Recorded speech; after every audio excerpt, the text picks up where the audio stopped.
hurricane. And not a good thing to be on a cruise ship and hurricane.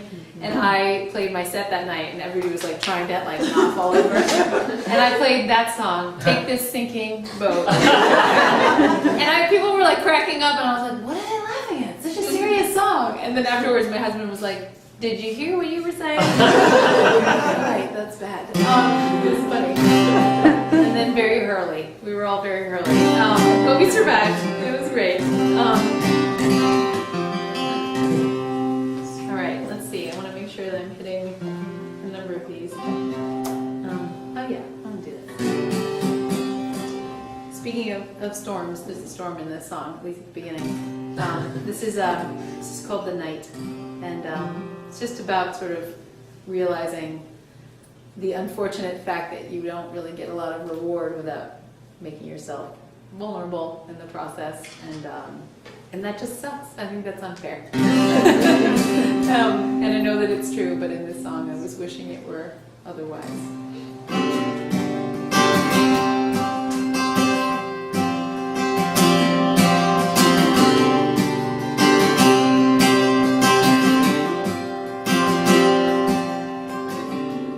You fall asleep with the window open. You love to listen to the night. When the storm muscles and leaves you broken, you're always surprised. Sometimes you wish that your heart could be traded for one will not bruise. But what good is a heart gone jaded?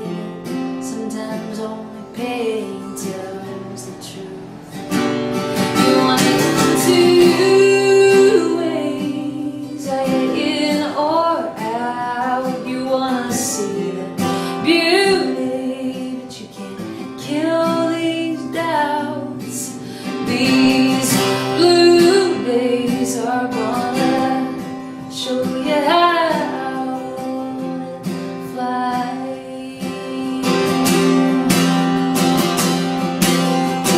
Oh, yeah.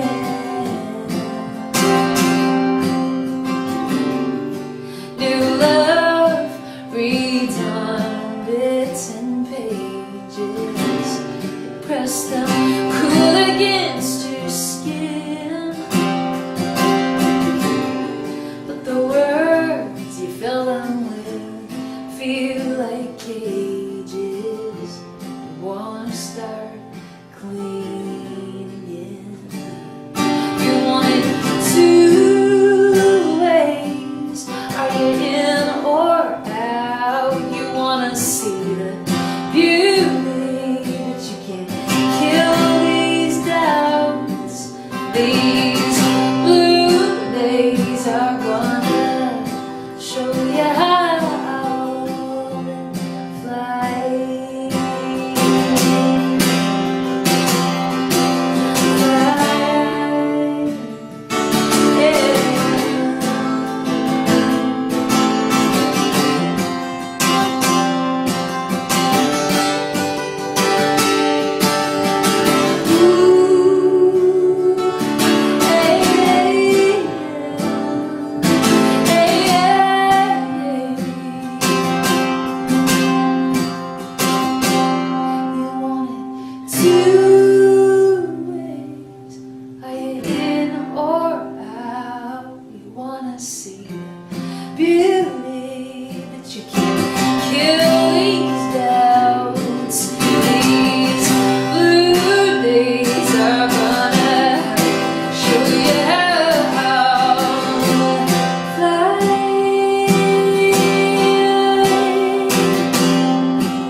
I've got to get back to my list of definites.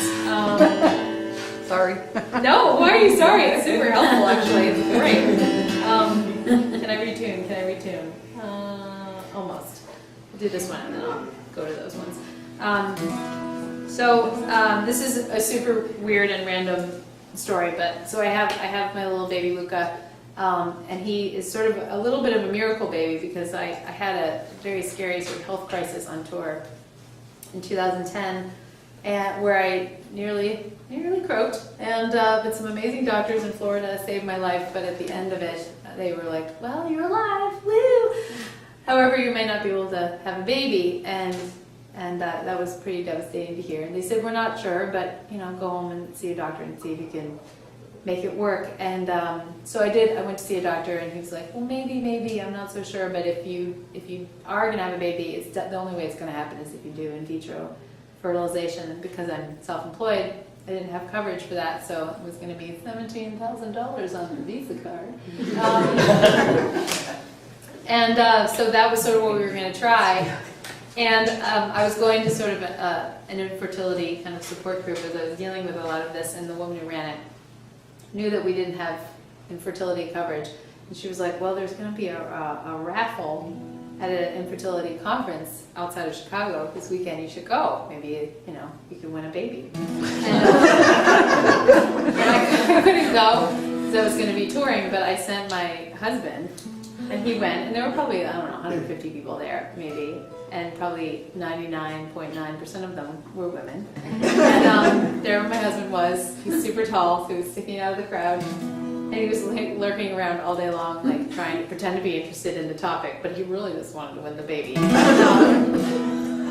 And he won the baby. He won the baby.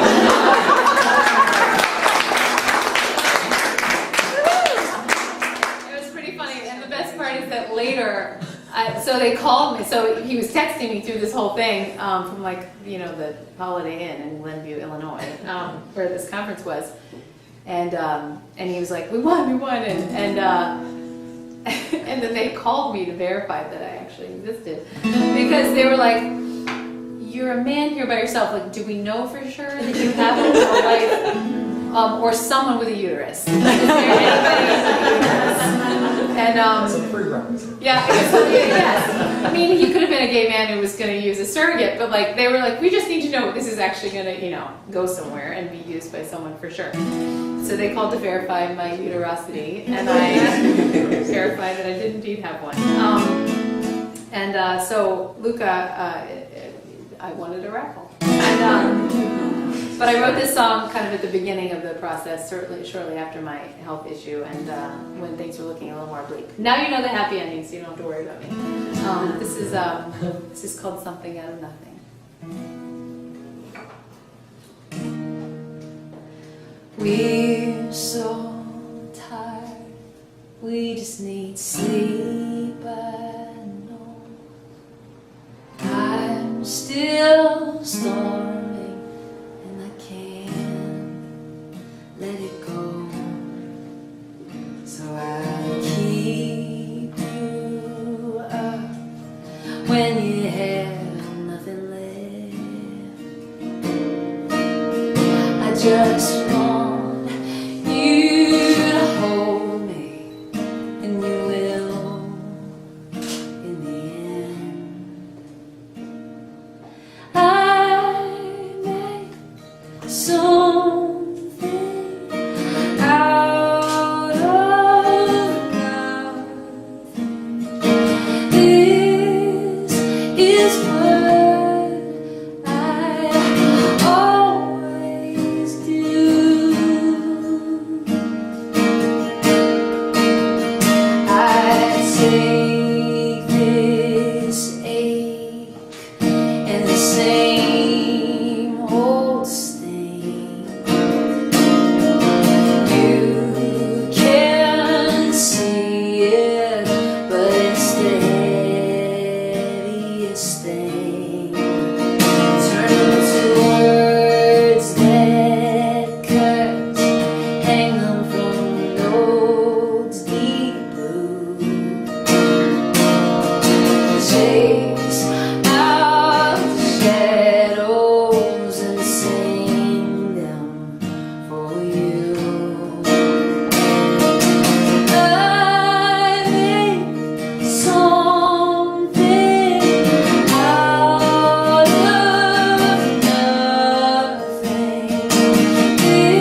late to make this plea.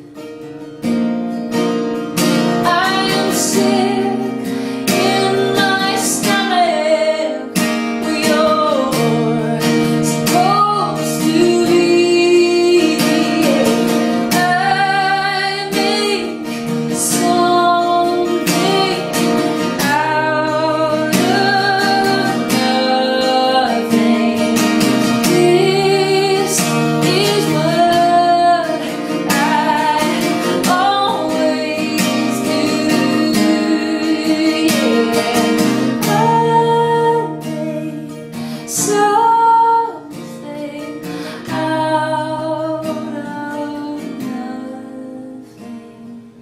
This is what I always do.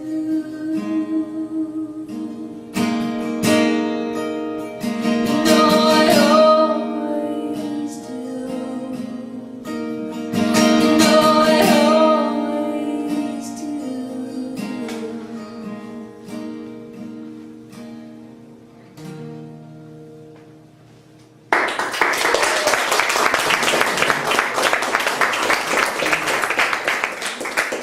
Okay, I have two questions. One is for you. Do you mind just handing me a cracker? I'm hypoglycemic and my blood sugar is up. I just need to eat a cracker. The other question, thank you, Nancy. The other question is, okay, violently, I'm about to do. Okay. If I start to cry or fall or fly, because they're two totally opposite tunings. I love both of those so much. If I start to cry, if I don't hear it, I'm gonna cry. Okay. That's a perfect answer. Thank you. Thank you so much. This is awkward after you on stage. Sorry. I totally get it. Thank you. Do you have the same thing? Your blood Sugar drops, yes. It would be super awkward if I fainted on the stage. I'm gonna eat a cracker. Oh, those are good. Right? Thank you. Oh, that's so great. Okay. Never had to talk on stage while eating before. Okay.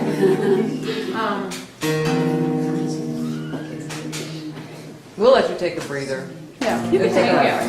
you. You're good. That's great. Those are really just amazing crackers. Want a piece of cheese or something? I'm good. I'm gonna attack that table as soon as We I'm got done. some cheese that's out of sight. Oh yeah, protein. Oh, this is so great. Thank you. Oh, look, cheese. Okay. Well, that's also delicious. Okay.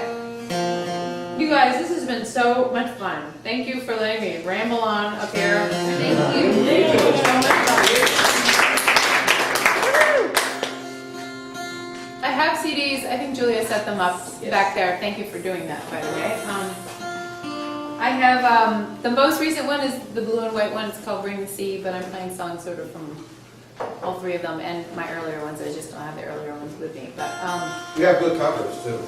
thank you. You do have beautiful cover. Are you Ben? Yes. Yeah. Coming know from a me. photographer, thank well, she told me about you. Thank you for saying that. That's so nice. I'm One sorry of I them, didn't mention the she had been. brown cover was taken when I lived here in Atlanta. We took that in a sort of like random yard in downtown Atlanta, but it looks like candy. Just did a drive-by. We did try. I was lying on like syringes. It was kind of scary. Do you know Michael Blackwell by any chance? I know, I went to school with Michael. You did. I Okay. did. Well, he did that. They I did know that Michael, cover. yeah. And Great. I'm from Massachusetts too, so we got a lot of cover. What? Where are you from? Springfield, Western Mass. Springfield. Great. Great. A lot of my family lives out in Amherst and near there too. Okay, That's cool. so cool. Ben, we have to talk. Yeah. All right. And please do sign the mailing list. I try to come to Atlanta. I mean, now that I have the baby, I try to come here twice a year, maybe. But it's probably gonna be more like once a year. But I will come back and I'm playing well, I usually play at Eddie's Attic, but I've now migrated and I play out in Duluth, which I know is not ideal. But there's Eddie from Eddie's Attic has started a new beautiful venue up there, and I cannot recommend it more highly. It is worth battling the traffic. Go up there and have dinner at this. So cute in downtown Duluth. It's really lovely, and he's doing incredible work up there to create really great venues. So, so I'll be there for sure. Probably in the spring, I think I'll be back there. So, sign up on the list, and I'll let you know about that. All right. So violently, here we go. Here's my Homicidal. This is slightly homicidal. This song. Everybody should have one of those, right?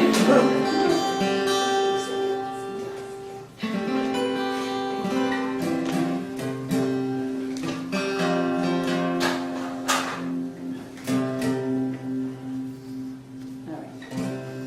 I wrote this on the side of Interstate 40 after my car broken down for the third time while driving from Los Angeles to New York City.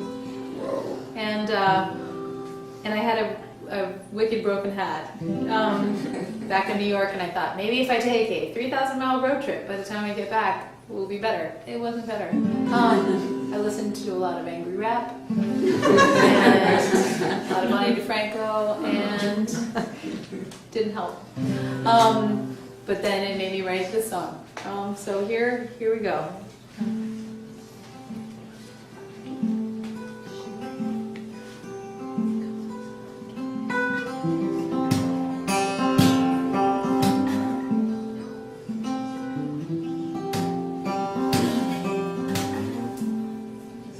No, no, I can't be trusted. No, no. Driving out here alone with these thoughts. 'Cause my brakes are busted and the engine's shot.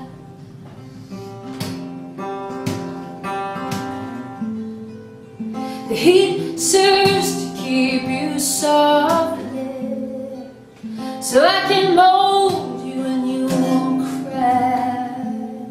But I don't know how to turn this thing off, and I don't think I can take it back. No, I don't think I can take it back. So I'll just make it braver than you are. I won't paint your eyes a prettier green. I will watch you fall violently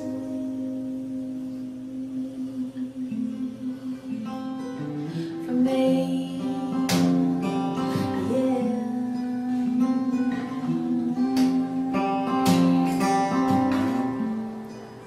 And I took you to bed with authority. I replay that kiss by the hotel desk until the tape just melts, runs all over me, and we're in the same sticky mess. Yeah. Maybe it's not you that I need. Maybe just your picture is enough.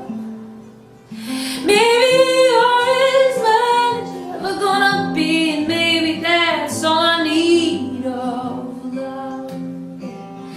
Maybe that's all I needed, because I can make you braver than you are. I will paint your eyes a prettier green.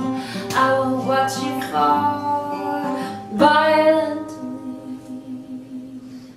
violently.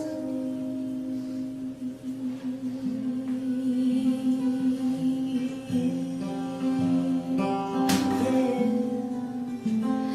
Hey.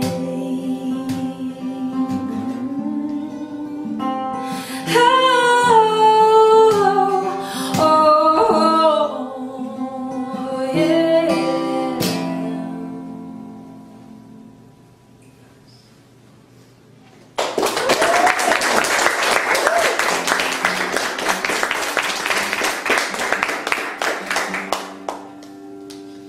You guys are awesome. So if I start to cry, it's so sad. This song is so I sad. love this song. But it's good sad. It's like I love it so much. it's cathartic sad, right? Hopefully you think it is. I think it is. This has been awesome. Really, thank you. Thank you for putting this together. It was so fun putting it together with you, and and who was else was on the committee?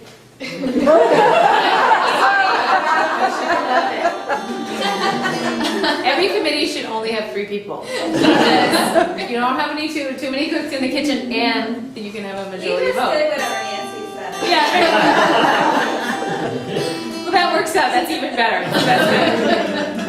They went outside for a committee meeting the other night, and they tried to go outside for a committee meeting the other night, Yeah. and I came outside too, and they're like, "You're not on the committee." You're not going to get out of here. Committee is about you. You can't be at the meeting. I think that's more than reasonable. All right. Oh wait.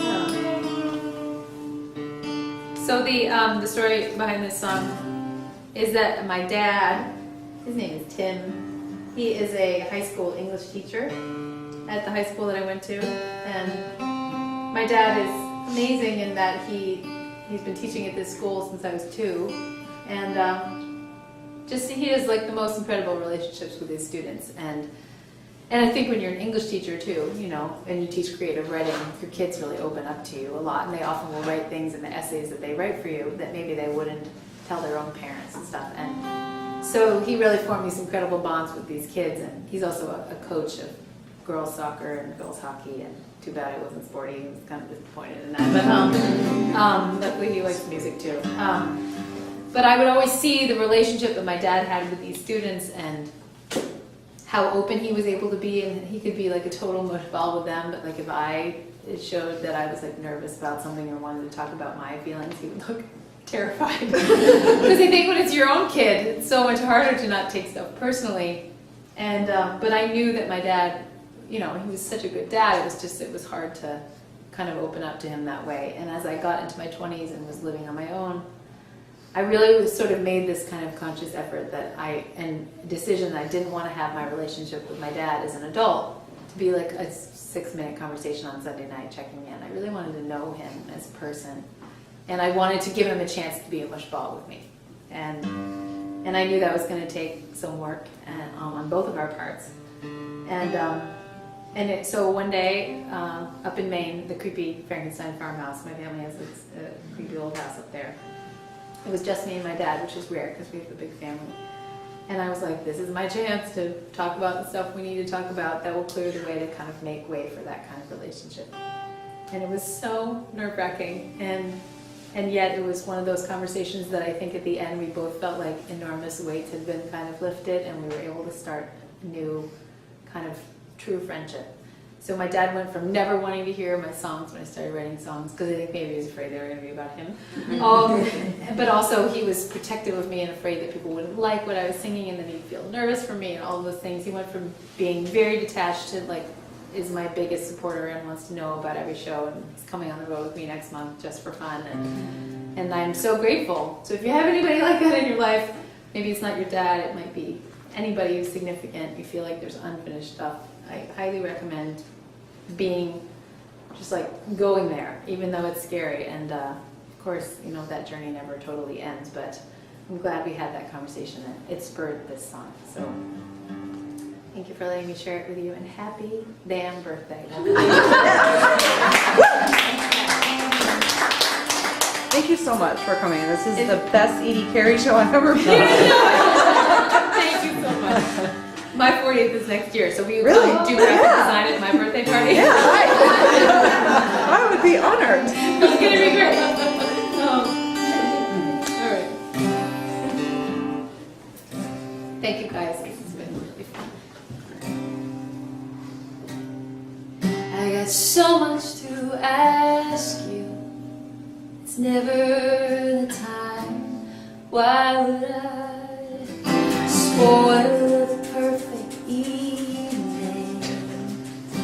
We've gotten this far, being polite. Besides, I know you're proud of me.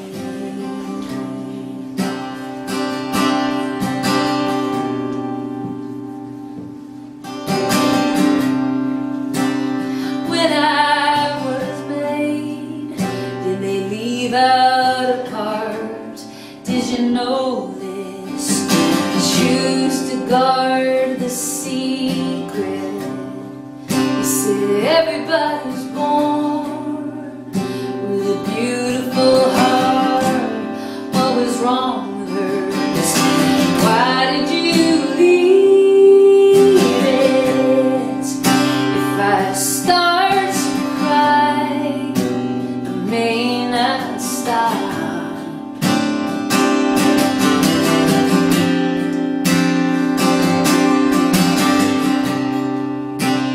Love runs dry, I run off.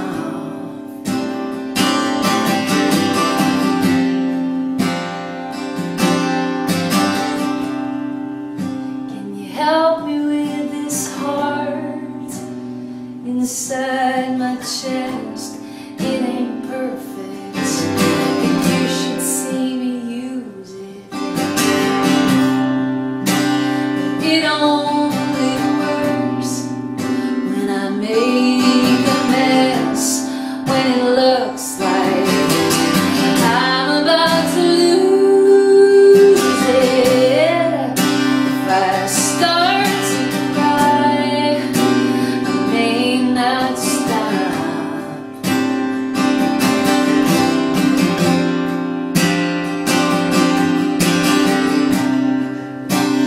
Love runs dry, I run off.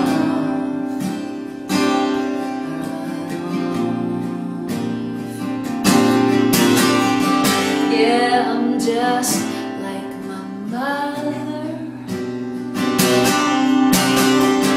Yeah, I'm just like my mother. And if you don't love her, what does that mean about me?